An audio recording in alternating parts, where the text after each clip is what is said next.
wabarakatuh. Alhamdulillahirabbil alamin. Wassalatu wassalamu ala asyrafil anbiya'i wal mursalin wa ala alihi wa sahbihi ajma'in.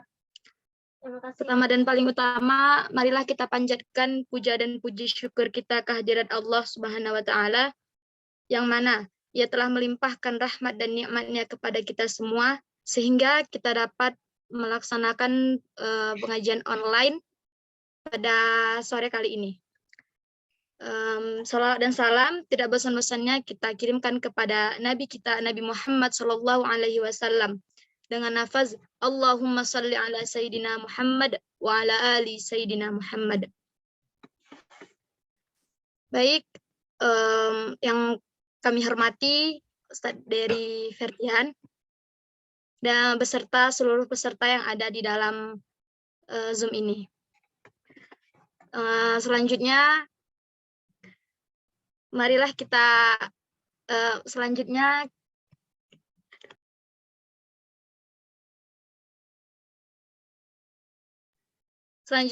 marilah kita dengarkan pembacaan materi yang akan disampaikan oleh Ustadz Dery Ferdian untuk pertemuan kedua kali ini dan akan dibahas pada bab selanjutnya. Kepada Ustadz Dery Ferdian dipersilahkan.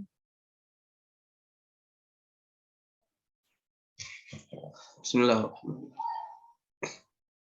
Assalamualaikum warahmatullahi wabarakatuh. Waalaikumsalam warahmatullahi wabarakatuh. Alhamdulillahirabbil alamin.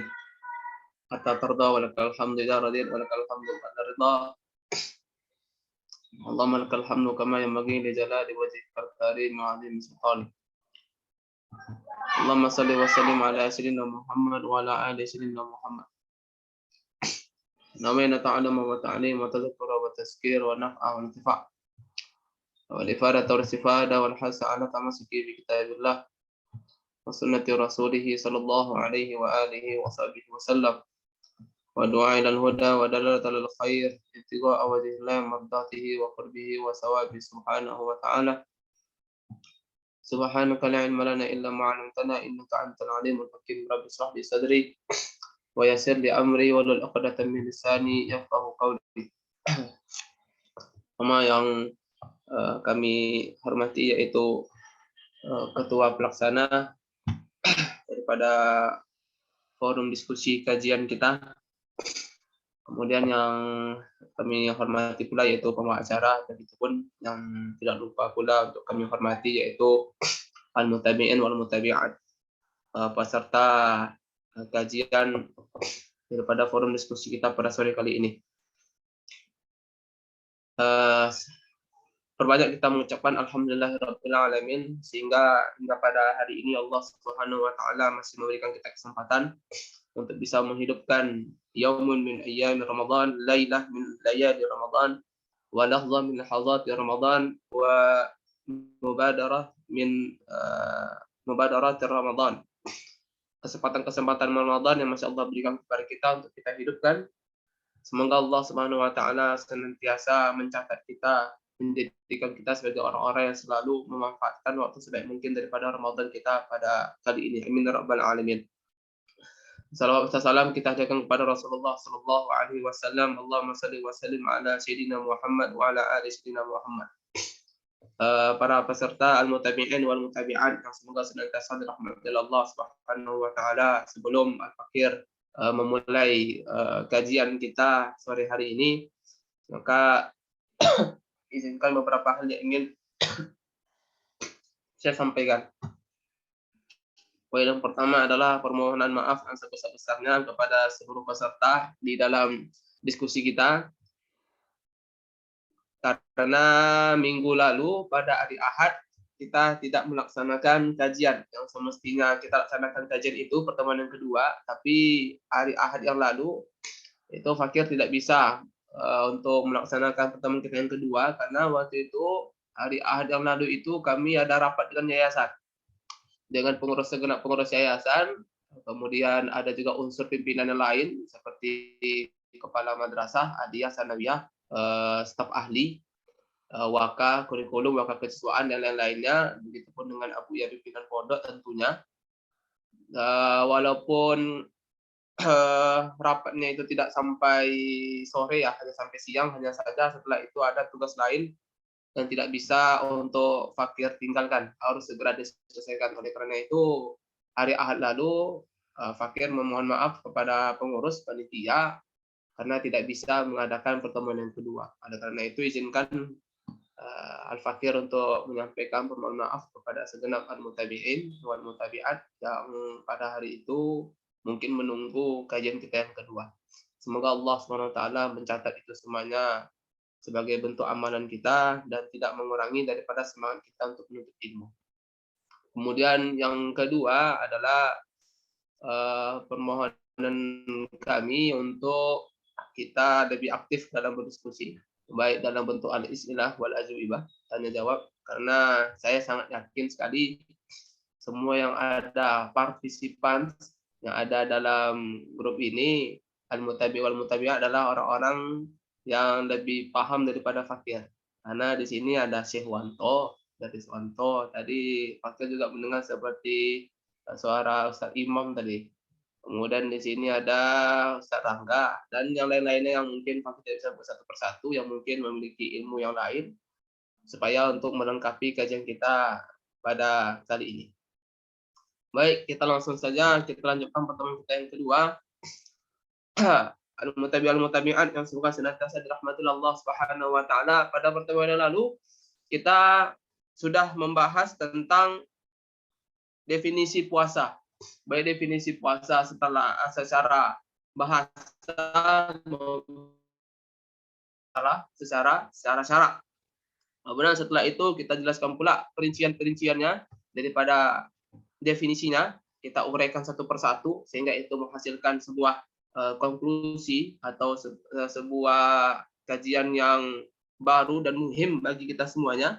Kemudian setelah itu kita masuk kepada faraidus shaum. Dan sudah kita katakan kemarin bahwa saya ini masuk dengan faraidus shaum di sini adalah rukun-rukun puasa, yaitu ada 4: niat, al-imsaku anil akli wa syurbi, menahan diri daripada makan dan minum, wal jima', dan menahan diri daripada jima'. Kemudian yang keempat adalah wa ta'ammudul qaid, yaitu menahan diri daripada muntah dengan menyengaja. Yang mana syarahnya pada minggu lalu atau pencerahannya kita hanya berhenti pada poin yang pertama, pada rukun yang pertama, yaitu dalam permasalahan niat dengan segala perincian yang sudah Fakir sampaikan dan sudah kita bahas secara bersama-sama. Baik, langsung saja kita masuk yang kedua, rukun yang kedua daripada puasa. Setelah musannif rahimahullah tabaraka wa ta'ala mengatakan bahwasanya rukun yang pertama itu adalah niat, maka musannif melanjutkan wa qala al-musannif rahimahullah tabaraka wa ta'ala wa nafa'ana Allah bi'ulumihi wa bi'ulumi masyayikhina fid dharain. Amin. Wa faraidu shaumi arba'atu asya'a. An-niyatu wal imsaku 'anil akli wa syurbi wan niyati wal imsaku 'anil akli wa syurbi wal jima'i wa ta'ammudul qaid. Rukun-rukun puasa, fardu-fardu puasa itu ada 4. Niat, menahan diri daripada makan dan minum. Yang ketiga adalah menahan diri dari jima'. Kemudian yang keempat adalah menahan diri daripada muntah dengan cara menyengaja. Kita langsung masuk yang kedua, rukun yang kedua, yaitu al-imsaku 'anil akli wa syurbi. Setelah kita bahas mengenai rukun yang pertama itu dan permasalahan niat dengan segala perincian sudah kita sebutkan, yaitu apa itu niat, kemudian bagaimana seharusnya kita berniat. Kalau itu adalah niat puasa fardu, yaitu 2 syaratnya, yaitu labudda min iqa'in niyati lailan, dia mesti berniat pada malam hari, yaitu mulai dari terbenam matahari sampai terbit fajar besoknya, itu adalah ikhtiar waktunya. Kemudian selanjutnya adalah dia mesti mentakyin jins sosial, dia mesti menentukan jenis daripada puasanya. Dan tentunya ini berbeda kalau seandainya itu adalah puasa sunnah. Karena kalau puasa sunnah tidak wajib 2 hal ini. Contoh misalnya puasa Senin Kamis atau puasa Daud atau puasa sunnah yang lainnya, maka 2 ini tidak wajib. Yang pertama yaitu dia tidak wajib untuk berniat pada malam hari, karena bisa saja orang yang berpuasa itu berniatnya setelah terbit fajar. Contoh misalnya adalah dia baru berniat setelah sholat subuh. Setelah sholat subuh baru dia berniat untuk melakukan puasa puasa sunnah. Apakah itu boleh? Boleh. Cuman dengan syarat apa? Dengan syarat alla yasbit syai'un muftirun. Bahwasanya dia belum melakukan sesuatu yang membatalkan puasa. Artinya semenjak daripada terbit fajar sampai seterusnya dia belum minum, dia belum makan, dia belum melakukan apapun yang membuat puasanya batal. Kemudian baru setelah itu dia berniat setelah subuh itu, maka diperbolehkan dia berniat untuk salat, diperbolehkan bagi dia untuk puasa sunnah sampai batasnya kepada tergelincir matahari. Kemudian yang kedua, tidak diwajibkan pada sunnah puasa itu untuk menentukan jenis daripada puasanya sesuai dengan perincian-perinciannya yang ada di kitab yang bisa kita baca nanti secara bersama-sama. Intinya kita bahas kemarin yang wajibnya saja, yaitu mengenai niat ini dalam permasalahan puasa wajib, yaitu dua syaratnya, dia mesti berniat sejak malam hari, yaitu mulai dari terbenam matahari sampai terbit fajar, yaitu sampai subuh besok. Kemudian yang kedua adalah dia mesti menentukan jenis daripada puasanya. Itu kalau puasanya puasa fardu, baik itu puasa Ramadan atau itu puasa nazar dan puasa yang lain sebagainya. Kemudian yang kedua, al-mutabi'in wal mutabi'at, semoga senantiasa dirahmati Allah Subhanahu wa taala. Rukun yang kedua adalah qala al-musannif rahimahullah wasani al-imsaku 'anil akli wasyurbi. Rukun yang kedua adalah dia mesti menahan daripada makan dan minum. Wa in qalla al-ma'kulu wal mashrubu 'inda ta'ammudi. Sekalipun yang dimakan atau yang diminum itu sedikit, hanya sedikit, itu tetap mesti kita menahan diri daripada makan dan minum inda ta'ammud, ketika itu dilakukan secara menyengaja, secara sengaja. Kalau seandainya dilakukan secara sengaja, sedikit pun masuk daripada al-ma'kulu wal mashrub, maka itu akan membatalkan pula puasa. Wa in qalla al-ma'kulu wal mashrubu 'inda ta'ammud. Fa in akala nasiyan au jahilan, seandainya dia makan ya dalam keadaan lupa, au jahilan, atau dia itu tidak tahu dia, lam yuftir, maka dia itu tidak batal puasanya. Au jahil, baik karena dia itu nasiyan, karena dia itu lupa, atau yang kedua karena dia itu jahil. Jahil dalam artian bahwa dia tidak mengetahui. Jadi kalau seandainya dia itu melakukan itu dalam keadaan lupa atau dalam keadaan jahil, banyak pun dia makan atau banyak pun dia minum, maka tidak membatalkan puasa. Tapi kalau seandainya itu dilakukan secara sengaja, sedikit pun itu dilakukan, maka itu akan membatalkan puasa. Jadi apa yang membuat dia tidak membatalkan puasa? Dalam keadaan nasiyan, kaunuhu nasiyan, yaitu lupa, dan kemudian yang kedua itu dalam keadaan jahil. Bagaimana kriteria jahil? Kriteria jahil, karena jahil itu tidak semua jahil yang diberikan uzur. Tidak semua yang jahil itu tidak batal puasanya, karena ada yang jahil cuman tidak diberikan uzur dan puasanya menjadi batal. Jadi jahil itu ada dua, al-mutabi' wal mutabi'at sekalian, jahil itu ada dua. Yang pertama adalah ma'zur, yang kedua adalah ghair ma'zur. Apa itu jahil ma'zur? Jahil ma'zur adalah jahil yang diberikan toleransi. Yang kedua adalah jahil ghair ma'zur, yaitu jahil yang tidak diberikan toleransi. Apa kriteria jahil dan diberikan toleransi? Disebutkan oleh syarih di sini. Lam yuftir in kana qariba ahdin bil Islam. Satu, yang pertama. Yang kedua, au nasya'a ba'idan 'anil ulama. Yang pertama adalah dia itu baru masuk Islam. Dia baru masuk Islam seminggu yang lalu. Atau dia baru masuk Islam 2 hari yang lalu sebelum puasa. Atau dia baru masuk Islam 2 minggu yang lalu, belum sempat dia untuk mempelajari hukum-hukum al-ahkam seputar puasa, atau dia bertanya kepada orang lain mengenai tentang puasa ini, tak tahu dia, kemudian makan minum dia secara sengaja, maka tak batal puasanya karena dia baru masuk Islam. Kemudian yang kedua, kriteria yang kedua adalah atau nasya'a ba'idan 'anil ulama, atau dia tumbuh, dia berada di sebuah tempat yang jauh dari ulama, tidak ada tempat bertanya. Tidak ada tempat bertanya, tidak ada ustadz, tidak ada abu yang misalnya di sana, tidak ada kiai-kiai di sana, atau tidak ada orang-orang yang bisa memahamkan dia tentang agama. Tidak ada orang yang mengerti agama di kampungnya, di tempat sana. Maka ketika dia makan dan minum secara tidak sengaja, nampak oleh kita bahwa dia makan dan minum secara sengaja, maka tak batal puasanya. Kenapa? Karena dia adalah jahilun ma'zurun, karena dia adalah jahil yang diberikan toleransi. Maka kebalikannya, orang-orang yang tidak memenuhi dua kriteria ini, dia sudah lama Islamnya. Atau yang kedua, dia itu nasya'a bi baladin qaribin 'anil ulama, atau dia itu hidup tumbuh di sebuah tempat, ada orang bertanya di sana, tempat bertanya. Ulamanya ada di sana, ustadz ada di sana. Kemudian abuya ada di sana, kiai-kiai ada di sana. Contoh misalnya di Kabupaten Kampar ini misalnya, atau di Kota Pekanbaru misalnya, atau dimanapun tempat yang banyak ustadz-ustadz di sana, maka tidak terpenuhi dua kriteria ini, maka dia adalah jahilun ghairu ma'dzurun, maka dia adalah jahil yang tidak diberikan toleransi. Majelis-majelis ilmu banyak di masjid-masjid, banyak dilakukan majelis ilmu, ada pembacaan kitab, di kuliah-kuliah ada muhadharat diadakan, cuma dia tidak mau menghadiri. Maka ketika dia tidak tahu hukum-hukum ini, kemudian makan minumnya dengan sengaja, maka dia batal puasanya. Kenapa? Walaupun dia jahil, les jahil. Kenapa dia jahil? Karena dia itu jahil ghair ma'dzur. Dia adalah jahil yang tidak diberikan toleransi. Karena yang jahil yang diberikan toleransi itu hanya bagi yang bermasuk Islam, misalnya qaribah ahdi min Islam, yang kedua nasya'a ba'idan anil ulama. Baik. Itu mengenai tentang rukun yang kedua, yaitu menahan diri daripada makan dan minum. Mudah-mudahan itu cukup syarahnya.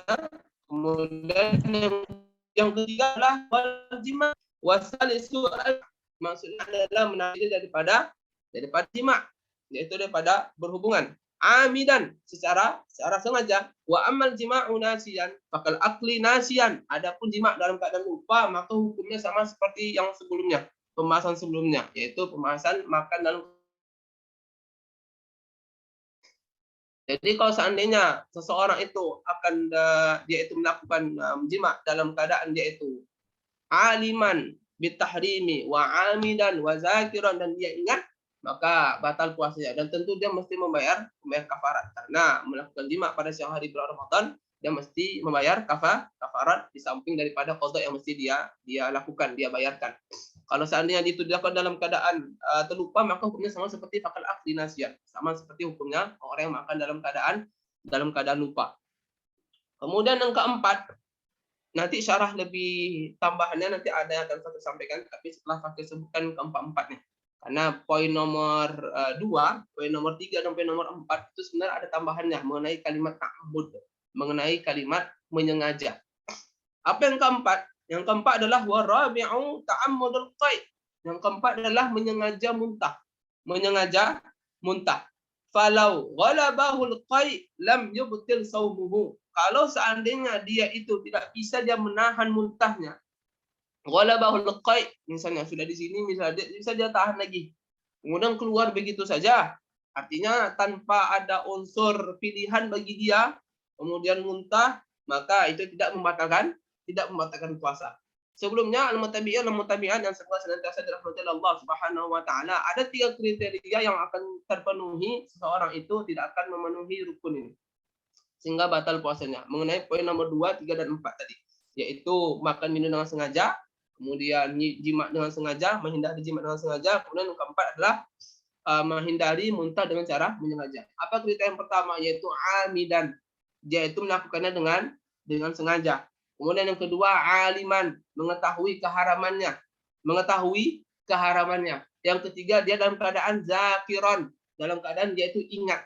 Maka kalau seandainya dia melakukannya dalam keadaan tidak dalam 3 keadaan ini, contoh misalnya dia melakukannya tidak dalam keadaan amidan, tidak dalam keadaan sawi, dalam keadaan menyengaja, tapi misalnya mukroh, kaunuhu mukrohan, dia itu dipaksa misalnya, maka tak batal puasanya, ikroh.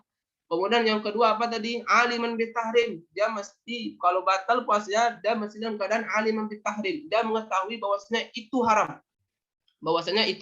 haram. Sekalipun dia tidak mengetahui bahwasanya itu memiliki kafarat. Tidak apa-apa. Yang penting dia mengetahui aliman bitahrim. Alim bahwasanya itu adalah haram. Sekalipun dia tidak tahu apa kafaratnya. Contoh misalnya, dia mengetahui bahwasanya berjima pada siang hari bulan Ramadan itu haram. Cuman dia tidak tahu kafaratnya. Maka apa? Tetap ketika dia melakukan jima itu, maka dia batal puasanya. Sekalipun dia tidak tahu kafaratnya. Kenapa? Karena syarat yang kedua ini menuntut aliman bitahrim. Yang penting dia itu tahu bahwasanya itu adalah haram. Sekalipun dia tidak tahu apa kafaratnya. Kemudian yang ketiga adalah zakiran. Yang ketiga dalam keadaan ingat. Falau fa'alahu nasiyan, kalau seandainya dia itu melakukan dalam keadaan terlupa, maka tidak batal puasanya, seperti makan dan minum. Maka 3 ini adalah 3 kriteria yang mesti untuk terpenuhi. Al-mutami'at yang semoga senantiasa dirahmati Allah Subhanahu wa taala. Yang keempat, ta'ammudul qaid, yaitu menyengaja untuk muntah. Hadis Rasulullah sallallahu alaihi wasallam mengatakan, "Man dara'ahu al-qaid fa alaihi al-qada." Siapa yang dia itu dikuasai oleh muntahnya, yaitu dia tidak bisa menahan muntahnya, kata Rasulullah sallallahu alaihi wasallam, kemudian keluar begitu saja. Misalnya dia mual-mual misalnya, kemudian sudah sampai di sini rasanya, kemudian muntah dia, maka tidak ada qada bagi dia, tidak batal puasanya. Kemudian kata Rasulullah sallallahu alaihi wasallam, "Wa man istaqa fa alaihi al-qada." Wa man istaqa fa alaihi al-qada. Tapi siapa yang istaqa, yaitu dia itu ta'ammudul qaid, menyengaja dia ingin memancing muntahnya keluar. Contoh misalnya diikatnya perutnya sekuat-kuatnya misalnya. Atau misalnya maaf cakap dimasukkannya jarinya ke mulut dia dengan tujuan untuk memancing muntahnya keluar. Maka kalau seandainya itu dia lakukan, maka batal puasanya dan mesti dia mengqadha puasa. Ta'ammudul qaid. Kecuali dalam pembahasan muntah ini seperti yang kita sampaikan, kalau seandainya muntahnya tidak sengaja, tidak dalam keadaan disengaja, ghalaba alaihi al-qaid, yaitu dia itu dikuasai oleh muntahnya sehingga dia tidak bisa menahan muntahnya lagi, keluar muntahnya, maka tidak batal puasanya. Tidak batal puasanya dengan catatan bisyar alla yu'ida syai'an ila jawfihi. Dengan syarat dia tidak kembali sedikit daripada muntahnya yang sudah keluar. Maka ketika itu tidak batal puasanya. Tapi kalau seandainya keluar muntahnya, maaf cakap, tidak bisa dia menahan lagi muntahnya, sudah terkuasai dia oleh muntahnya sehingga keluar muntahnya begitu saja. Tapi ada tertelan sedikit daripada muntahnya yang sudah keluar tadi di sini, maka itu akan membuat batal puasanya. Maka dengan syarat yang keempat ini ta'ammudul qaid, syarat daripada muntah tidak dengan sengaja, itu dengan syarat alla yu'ida syai'an ila jawfihi, yaitu tidak kembali kepada jawfnya, tidak kembali kepada rongganya. Nanti akan Fakir jelaskan apa yang dimaksud dengan jawf. Nah, ketika itu bisa dilakukan, tidak kembali muntahnya kepada jawfnya, maka puasanya tidak batal. Kalau ghalabahul qai'u lam yubtil shaumuhu. Seandainya dia itu ghalab, maka falam yubtil shaumuhu, maka puasanya tidak batal. Falam yubtil, kalau dibaca yubtil menjadi saumahu, kalau dibaca yubtul menjadi saumuhu. Yubtil itu berarti binanya bina muta'addi, dia butuh pada maf'ul bih, maka saumahu menjadi maf'ul bihnya. Dia betul, maka dia menjadi bina lazim, dan dia butuh kepada fa'ilnya. Fa'ilnya adalah saumuhu. Kalau yubtil itu bina muta'addi, maka maf'ul bihnya adalah saumuhu, fa'ilnya adalah yang ditakdirkan huwa, yang kembali kepada ta'ammudul qaid, yang kembali kepada ghair ta'ammud. Al-mutabi'in wal-mutabi'at yang semoga senantiasa dirahmati Allah Subhanahu wa taala, itu dia 4 rukun yang mesti terpenuhi sehingga puasa kita menjadi sah. Apa itu? Yang pertama, kita mesti berniat. Kalau seandainya itu adalah puasa fardu, maka 2 hal yang mesti kita ingat, mesti berniat sejak malam hari, yaitu mulai daripada terbenam matahari sampai pada terbit fajar, sampai pada besok subuh, masuk subuh. Kemudian yang kedua adalah mesti menentukan jenis daripada puasanya. Itu mengenai rukun yang pertama. Kemudian rukun yang kedua adalah menahan diri al-imsak daripada makan dan minum. Kemudian yang ketiga adalah menahan diri daripada jima, amidan. Kemudian yang keempat adalah ta'ammudul qaid, yaitu menahan diri daripada memuntahkan dengan sengaja, dengan segala perincian yang sudah kita sampaikan. Kemudian al-mutabi'in wal mutabi'at yang semoga senantiasa dirahmati oleh Allah Subhanahu wa taala. Kita lanjutkan daripada pembahasan selanjutnya, yaitu mengenai walladzi yuftiru bihi shaimu, mengenai hal-hal yang dapat membatalkan puasa. Setelah al-musannif membahas dan menjelaskan kepada kita mengenai definisi puasa, baik secara bahasa maupun secara syarak, kemudian menjelaskan kepada kita rukun-rukun puasa, pembahasan selanjutnya musannif berpindah kepada hal-hal yang akan membuat batal kita dalam berpuasa. Ada 10 hal yang membuat puasa kita menjadi batal. Apa kata musannif rahimahullah? Walladzi yuftiru bihi shaimu, dan yang membatalkan puasa